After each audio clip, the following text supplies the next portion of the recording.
प्रताप सरनाईक यांनी नुकत्याच झालेल्या राजकीय घडामोडींवर आणि ठाकरे जिल्ह्यातील शिवसेना भाजपाच्या मजबूत स्थितीवर भाष्य केले. त्यांनी नमूद केले की एकनाथ शिंदे यांनी ठाण्यात शिवसेनेची पकड घट्ट केली आहे, ज्यामुळे धर्मवीर आनंद दिघे यांच्या कार्याचा वारसा पुढे नेला जातोय. ठाणे महापालिकेत महायुतीचे महापौर आणि उपमहापौर बिनविरोध निवडले जाणार आहेत. मीरा भाईंदरमधील भाषिक समीकरणावर बोलताना सरनाईक यांनी हिंदी भाषिकांची वाढती संख्या आणि मराठी भाषिकांची घटती संख्या याकडे लक्ष वेधलं.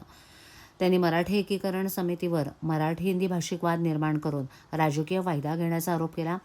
त्यांच्या मते ही समिती केवळ आंदोलनं करून सामान्य जनतेला वेठीस धरते आणि शिवसेनेच्या मराठी उमेदवारांना पराभूत करण्याचा प्रयत्न करते. संजय राऊत यांनी अजित पवारांच्या संदर्भात उपस्थित केलेल्या शंकांना सरनाईक यांनी प्रत्युत्तर दिलं. खुद्द शरद पवारांनी यावर भूमिका स्पष्ट केली असून मुख्यमंत्री आणि उपमुख्यमंत्र्यांनी सीआयडी चौकशीचे आदेश दिलेत. राऊत केवळ प्रसिद्धीसाठी असे संशय निर्माण करत असल्याचा आरोप सरनाईक यांनी केला आहे.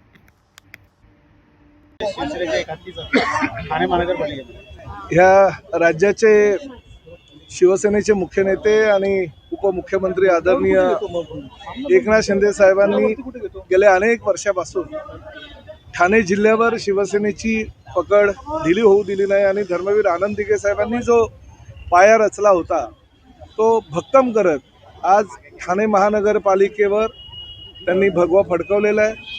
शिवसेना भाजप युतीचे महापौर आणि उपमहापौर आज विराजमान होणार आहे आणि छत्रपती शिवरायांना अर्पण करून ते आता त्या ठिकाणी पीठासीन अधिकारी आल्यानंतर त्यांची अधिकृत घोषणा होणार आहे. परंतु संख्याबळ आणि त्याचबरोबर समोर कुणीही उमेदवार नसल्याकारणानं त्यांची जी नियुक्ती आहे ती अटळ आहे आणि त्यामुळे शिवसेनेचा बालेकिल्ला ठाणे जिल्हा हा धर्मवीर आनंद दिघे साहेबांनी जो अधोरेखित केलेला ते कायम ठेवण्याचं काम एकनाथ शिंदे साहेबांनी केलेलं आहे आणि त्यामुळे आज शिवसेनेचा हा भगवा आणि प्रामुख्यानं महायुतीचा भगवा ठाणे महानगरपालिकेवर झळकलेला आहे.